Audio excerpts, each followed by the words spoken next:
Hello. या मुलाची एक गोष्ट सांगणार आहे मी तुम्हाला. तर याने काय केलं, काल माझी गाडी थोडे ब्रेक टाईट झाले होते. ते पावसाने त्याचा आवाज वगैरे यायचा.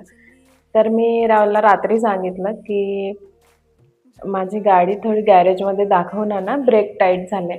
त्याने काय केलं, याला सकाळी ट्युशनला सोडताना ते ब्रेक थोडे लूज केले याच्या समोर आणि याने ते बघितले आणि मी ऑफिसला जाऊन आली संध्याकाळी. संध्याकाळी हा माझ्या गाडीच्या मागे बसला खाली आणि ब्रेक लूज करते. म्हटलं काय करताय काना? तर म्हणते काही नाही मम्मा, सकाळी पापाने केले होते ना. मी म्हटलं बेटू असं ब्रेक लागलं नाही तर मी पडीन ना. काही नाही होत मम्मा, सकाळी पापाने केले ना. तू पडली का?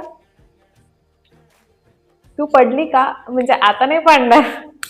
बेटू, मी पडली तर कसं कर? पडते ना. पडते ना. मग असं करायचं का? ब्रेक लूज करायचं का? आता माझ्या समोर केलं म्हणून बरं. माझ्या मागे तू करून ठेवून देशील तर मी पडेन ना. ब्रेक लागणार नाही माझ्या गाडीची. मुलांसमोर या गोष्टी करू नका.